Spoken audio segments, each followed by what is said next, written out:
Olá, seja muito bem-vindo a mais um vídeo da nossa série sobre os BRICS. O meu nome é Milene e todos esses vídeos que a gente tá vendo aqui, eles fazem parte de um trabalho feito na UFSC, orientado pelo professor Yuval Miller. Bom, toda vez que você vê o meu rostinho, caso você ainda não saiba, a gente vai estar falando sobre a Índia, mas cada um dos estudantes do curso acabou escolhendo outro país, que também pertence aos BRICS. Então você pode ficar à vontade de pesquisar pelo mesmo exato título, 2 pontos do país do seu interesse, e conhecer aí as políticas linguísticas de diversos países. Hoje a gente vai falar um pouquinho sobre as políticas linguísticas externas da Índia. Claro que pra você saber isso ia ser muito interessante se você tivesse, sei lá, visto uma introdução, alguma coisa sobre os aspectos históricos, alguns temas sobre política linguística definidos por Calvé. Seria, né? Pra isso, você pode consultar o nosso primeiro vídeo, tá? A ideia desses vídeos é que eles sejam todos mais curtos. Então, caso você veja ele e você sinta que você precisa de uma base teórica, você pode voltar, né, no primeiro vídeo da nossa série e dar uma olhadinha. Pode botar no 2x, tá? Eu deixo. Enfim, vamos começar. Primeiro eu queria trazer um questionamento pra vocês. Por que um país gostaria de promover a sua, ou as suas línguas, no exterior? Primeiramente, há uma clara dimensão de soft power. A promoção da língua e da cultura visa construir uma imagem positiva do país, fortalecer os laços diplomáticos e também os culturais. O hindi, em particular, é uma língua frequentemente apresentada como um veículo de identidade e dos valores indianos. Ainda, né, que seja uma língua que não é falada por toda a população da Índia. Mas isso a gente já tá careca de saber, eu já falei em todos os nossos vídeos sobre isso, não vou me aprofundar muito. Além disso, a gente também não pode ignorar os interesses econômicos. Pô, se a tua língua é usada, você vai ter uma facilidade ali em fazer comércio, principalmente quando a gente fala de globalização, no turismo e também em atrair investimentos nesses âmbitos, em âmbitos diferentes. Aqui nas imagens eu trouxe pra gente algumas coisas que trazem, né, esses elementos que eu elenquei. Primeiro, para turismo, a gente tem a imagem de uma construção histórica na Índia. Quando a gente fala de cultura, eu trouxe pra gente 2 fotos que também estão baseadas aqui, né? Que seria a foto da novela que a gente já comentou no vídeo passado. Inclusive, a construção que eu trouxe pra exemplificar o turismo, a gente também já falou sobre ela no vídeo passado, tá? Enfim, a novela. E aí, um museu da Índia, onde ele serve tanto como turismo quanto como cultura, porque é literalmente um museu onde tem, tipo, a história do cinema indiano. Enfim, agora que você já sabe quais os motivos para um país querer desenvolver globalmente a sua língua, a gente já pode começar a falar sobre a promoção do hindi nos exteriores. Nesse slide, a gente vai abordar as instituições e as iniciativas para que essas promoções sejam viáveis e de fato ocorram. Bom, começando com as instituições. Quem faz isso acontecer? Essa política externa, ela não acontece no vácuo. Ela é implementada por instituições específicas. O principal autor dela é o Conselho Indiano para Relações Culturais, ICCR, ligado ao Ministério das Relações Exteriores, tá? Inclusive, gente, o Ministério das Relações Exteriores, ele também atua junto com o Ministério da Educação nessas promoções de língua. O ICCR, por sua vez, ele financia cátedras, que pra quem não sabe são aulas, de hindi, envia professores, organiza eventos culturais e oferece bolsas de estudos.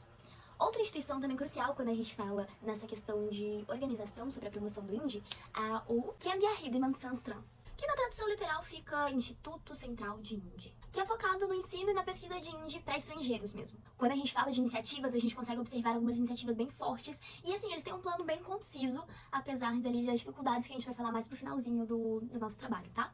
Então, começando. Concretamente, a gente consegue observar, primeiro de tudo, a maior de todas elas, com toda certeza, a Conferência Mundial do Hindi. Conferência Mundial não é pouca coisa. Enfim, ele é basicamente um evento de grande porte mesmo, realizado em diferentes países, para reunir acadêmicos, escritores e entusiastas da língua. Outra estratégia é o estabelecimento de cátedras e de centros de estudos indianos, onde? Em universidades estrangeiras, ou seja, fora da Índia. O governo indiano ele também investe na produção e na distribuição de materiais didáticos, no desenvolvimento de ferramentas online, tópico para o nosso próximo vídeo, inclusive, para aprendizado, e na produção de traduções. Inclusive, a gente tem um texto que a gente fez nessa matéria. Ele, em teoria, será publicado. Quando for publicado, vocês podem voltar aqui na descrição, eu vou estar colocando ele aqui. Mas esse texto, ele fala também sobre os BRICS. E ele fala sobre os autores nos BRICS. Como é que tá a literatura nos BRICS? A literatura viva. E aí, a autora que eu escolhi trazer pra gente foi a Gitanjali Sri. A Gita é uma autora que ela escreve em hindi. E um dos principais prêmios da carreira dela foi o International Booker Prize. Pra finalizar, a gente também consegue citar a existência de programas de intercâmbio e de algumas bolsas específicas para o estudo do hindi, que complementam esse esforço. Agora, você me pergunta, ai Milene, mas por que você tá falando do hindi? Não é você que fica aí, ai, porque tem muitas línguas na Índia, porque não sei o que pipipipopopó? Todo vídeo você fica com esse papo, e agora você tá aqui me apresentando política do hindi separadamente, não tá falando de nenhuma outra? Basicamente, geralmente o que o país faz quando ele vai divulgar sua língua, é escolher uma língua pra ser exposta mundo afora. Simples, gente. A Índia ela só escolheu uma língua pra representar ela fora do mundo. A gente até tem algumas iniciativas pra outras línguas, mas elas são tão pequenininhas, gente. ainda assim elas não são irrelevantes, então a gente vai citá-las aqui sim, vou trazer pra gente. Antes da gente passar para o próximo slide, eu só queria comentar com vocês que eu só consegui encontrar alguma coisa relacionada a isso porque alguém perguntou algo para o ministro e aí tá no site oficial da Índia, do governo da Índia. Então, eu vou ler a pergunta pra vocês verem que foi até um levantamento que a gente traz um pouquinho mais pra frente, que são sobre como é vista internamente essas políticas, né, de promoção. E aí a gente já consegue ver por aí que tem alguma coisa, sabe? Tão pegando? Tem alguma coisa. Enfim, a pergunta é a seguinte. O ministro das Relações Exteriores teria o prazer de declarar: A. Os motivos para não se concentrar em línguas como Telugu e Bengali para promoção em países estrangeiros. E B. Os motivos para promover apenas o ensino de hindi na declaração conjunta assinada na Alemanha para o ensino de línguas indianas. Alguém de dentro do país mandou essa mensagem para o ministro perguntando por que eles não colocam nenhuma outra língua para a forma da Índia. Por que eles tratam como se só o hindi existisse? E aí a gente tem a resposta do ministro, que é onde estão todas as iniciativas que eu encontrei sobre outras línguas indianas. Então agora eu quero deixar claro pra gente que o que eu vou citar são fontes o ministro do Estado do Ministério das Relações Externas da Índia. Beleza? Então tá, a primeira coisa que ele cita são que existem cátedras específicas. O Instituto da Educação na Índia, junto com o ICCR, lembra aquele que a gente já comentou? Ele apoia algumas cátedras de estudos indianos e também estabeleceu uma cátedra de longo prazo de Tamil na Universidade de Varsóvia, na Polônia, e 2 cátedras de sânscrito.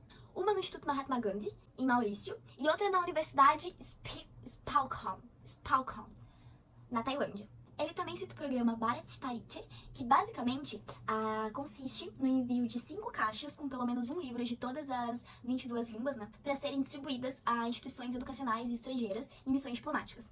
Qual país recebe isso? Ele não cita. E se ele não cita, eu não sei, porque de fato este documento foi a única coisa que eu encontrei sobre essas políticas externas, sobre outras línguas que não fossem o hindi. Enfim. Depois, ele também cita, a última citação dele, são acordos bilaterais com a Alemanha, que foi até o que a nossa pergunta ali questionou, né? Ele diz que tem um documento que ele cita como a Declaração Conjunta de Intenções. A sigla oficial dele seria JDI, e que eu não encontrei esse documento, mas o ministro citou esse documento, então eu tô trazendo ele aqui pra gente. É um pouco difícil pesquisar coisas que às vezes eu só acho no site do governo da Índia. Então assim, eu procurei em fórum, fui no Reddit, mas eu, de fato, eu não consegui acessar esse documento. Mas, segundo o ministro, nesse documento de Declaração Conjunta de Intenções de 2015 com a Alemanha, eles davam sim a promoção de, abre aspas, línguas indianas modernas, incluindo hindi, fecha aspas. Essa formulação, né, ela sugere que outras línguas modernas podem estar contempladas, embora o hindi seja destacado aí, querendo ou não, né? E aí, eu queria trazer de novo aqui o fato, pra vocês lembrarem, da forma que, tipo assim, isso incomodou tanto alguém, que alguém foi fazer uma pergunta pro ministro. E o ministro respondeu essa pergunta. Enfim, quando a gente vai fazer uma comparação de todas essas promoções com a promoção do hindi, a gente tem 3 pontos aí pra chamar a atenção: escala e visibilidade, ênfase institucional e a natureza das ações.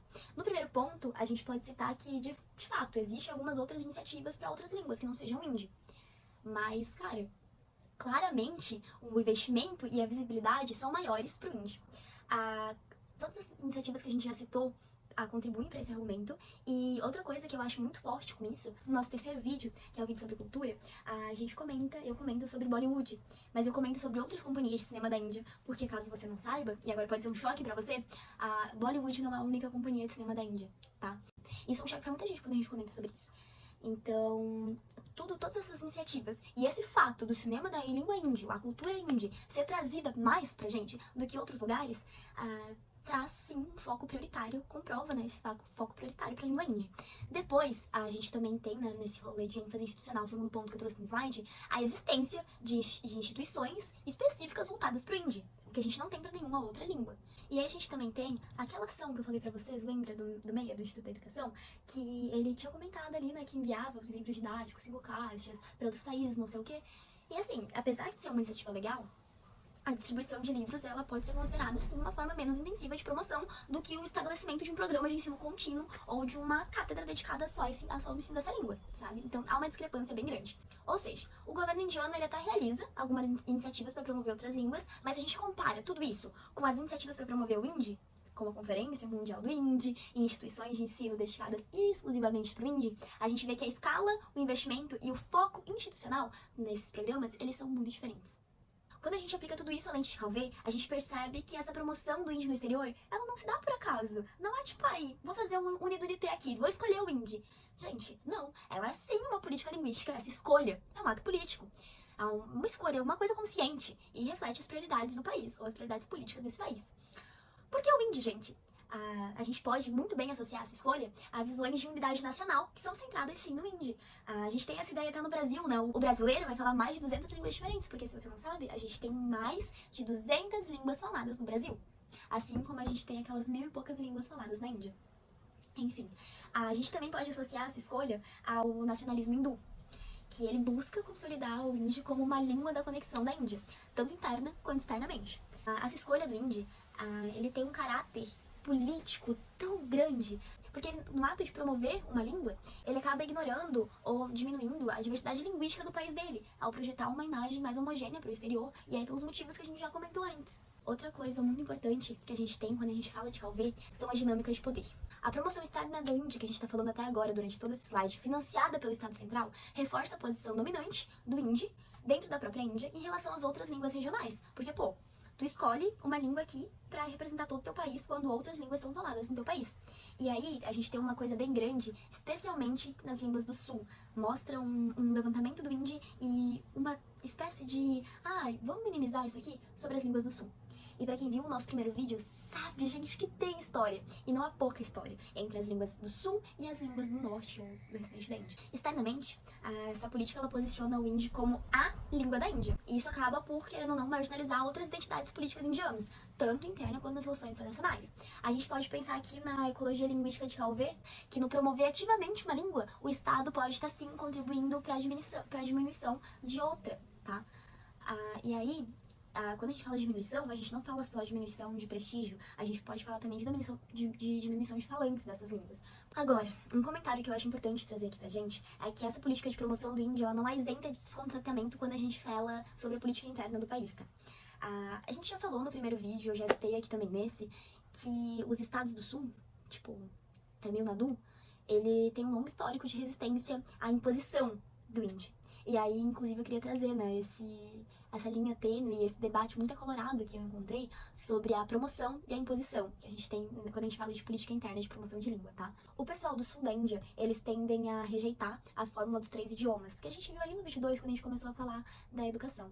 E os relatos que eu encontrei, a maioria de redes sociais, né, principalmente o Reddit, eles veem, né, essa promoção externa do Hindi como uma extensão da repreensão da própria língua deles, gente. Porque assim, eu sei que a gente já comentou nos vídeos, mas só pra trazer aqui pra gente, antes a Índia era toda ocupada por as pessoas que hoje em dia moram só no sul da Índia.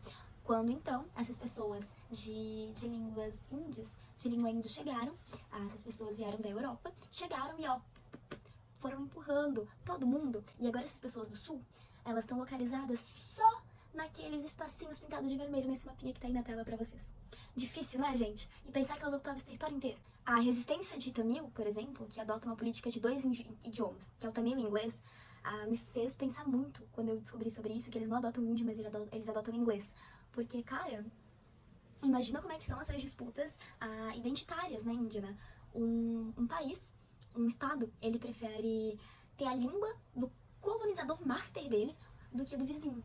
Agora, voltando novamente pro tema do nosso debate desse vídeo, a gente vai falar sobre as percepções externas de tudo isso e aí a gente vai poder acabar. Eu prometo pra vocês que é o último slide. Quando a gente fala de percepções externas, ele é um assunto um pouquinho mais delicado. Por quê? Porque eu sou uma mulher que tem uma percepção externa. Você vai ter outra percepção externa. O mundo ele é muito grande. Mas eu acho que o que mais forte eu achei de trazer aqui pra gente foi, primeiro, a questão do alto grau de dificuldade da língua, né? Nenhuma língua fácil, mas a língua hindi, ela tem, sim, dificuldades. Tem alguns sons que, às vezes, eu pesquiso umas palavras pra falar aqui pra vocês. E, cara, eu fico tentando reproduzir esse som, porque não é sempre que eu consigo, de primeira. E às vezes, né, até peço desculpa se alguma vez vocês ouviram alguma coisa errada. Mas são sons que fonologicamente eu não sou acostumada a usar. Enfim, e aí a gente também tem outro fato muito importante, que talvez seja até maior do que esse grau de complexibilidade, que são os competidores.